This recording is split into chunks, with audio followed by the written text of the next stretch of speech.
네, 안녕하세요. 연봉을 올리는 원페이지 보고서 작성법이라는 주제로 여러분과 만나뵙게 된 저는 김주리입니다. 만나서 반갑습니다. 네, 여러분들께서는 이렇게 회사에 출근하셔서 보고서 작성 많이 하고 계시나요? 아마 이 자리에서 이렇게 귀한 시간에 저와 만나기로 결정을 하셨다면 아마도 회사에서 보고서 작성에 대한 스트레스를 많이 받고 계시지 않을까라는 생각을 좀 하는데요.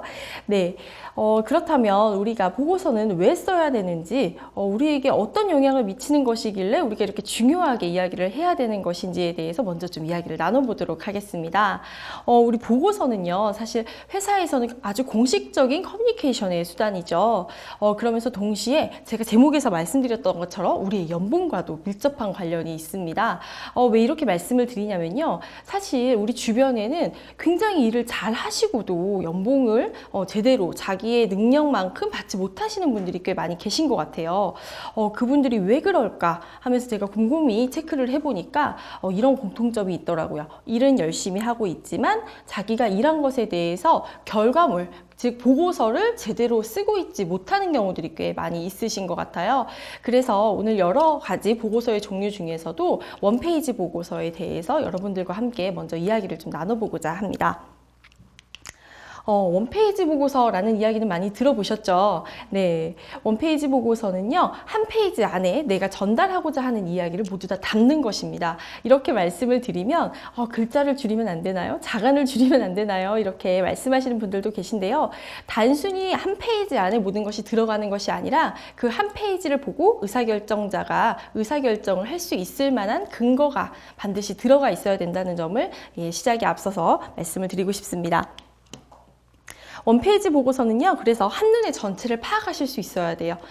내가 이렇게 진행을 할 사업이 어떤 사업인지, 왜 필요한 사업인지, 앞으로 이것을 어떻게 진행해 나갔으면 좋겠는지, 이 진행 과정에서 어떤 내용들이 좀 필요한지 이것을 한눈에 쫙 볼 수 있게끔 한 페이지에 담으셔야 되고요. 그리고 그러다 보니까 틀이 좀 일정해야 됩니다. 우리가 이렇게 길을 가면 내비게이션을 따라서 가면 굉장히 편안합니다. 하지만 길을 이만큼 가가지고 다시 한번 묻고요. 이만큼 가서 또 다시 한번 묻는 다면 굉장히 길이 헷갈려요. 그리고 사람에 따라서는 오른쪽으로 가라는 사람이 있고요. 왼쪽으로 가라는 사람도 있고, 갈피를 잡기가 어려운 측면이 있습니다. 우리 보고서도 똑같아요. 일정한 틀이, 이 내비게이션이 500m 앞에서 우회전을 알려준다거나 좌회전을 알려준다고 한다면 그 길을 찾아가기는 굉장히 쉬울 텐데요. 보고서에서도 틀이 일정하게 언제쯤이면 이런 내용을 볼 수 있겠구나, 이 다음에는 뭐가 나올 수 있겠구나 라는 일정한 그 틀이 있으시다면 조금 더 좋은 보고서의 요건이라고 말씀드릴 수 있을 것 같습니다.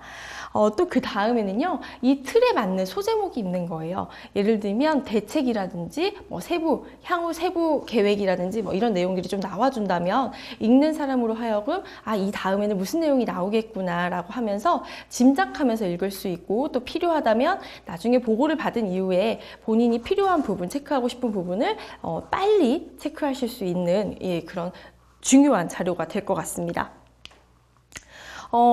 제가 이쪽에 보여드린 저 보고서는요, 중요한 내용은 쭉쭉쭉쭉 가려놨지만 사실은 거의 비슷한 형태의 원페이지 보고서입니다. 크게 제가 확대를 한번 해봤습니다. 맨 위에 첫 줄에는요, 제목이 들어가 있고요. 그 다음에는 배경, 목적, 이 사업을 왜 실시해야 되는지, 왜 이 사업을 혹은 이 아이템을 추진을 하고 도입이 필요한 것인지에 대한 배경 설명이 좀 되어 있습니다. 그 다음에는요, 이 배경과 관련된 현황, 그러니까 현재 상황 혹은 지금까지 일이 처리된 과정에 대해서 나타나 있는 개요가 나와 있습니다.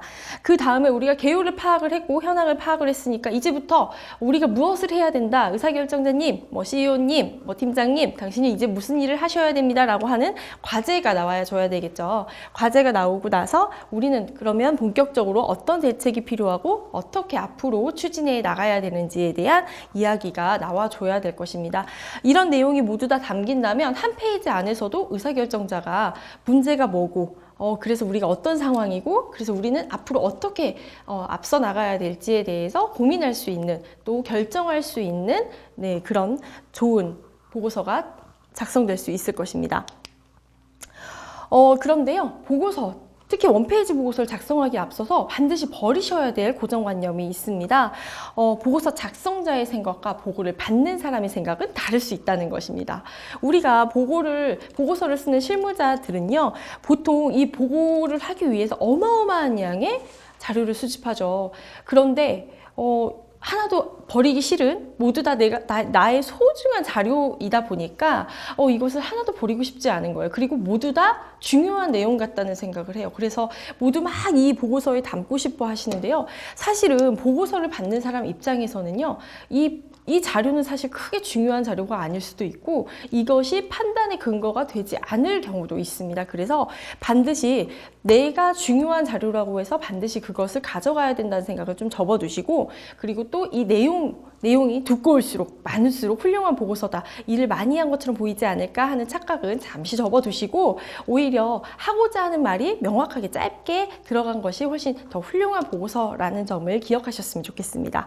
그래서 정리되지 않은, 막 분산되어 있는 양의 많은 보고서를 제출하시기보다는 원페이지 안에서 하고자 하는 이야기가 명확하게 표현된 보고서를 작성하셔서 그걸 들고 가셔서 보고하시면 참 좋겠습니다.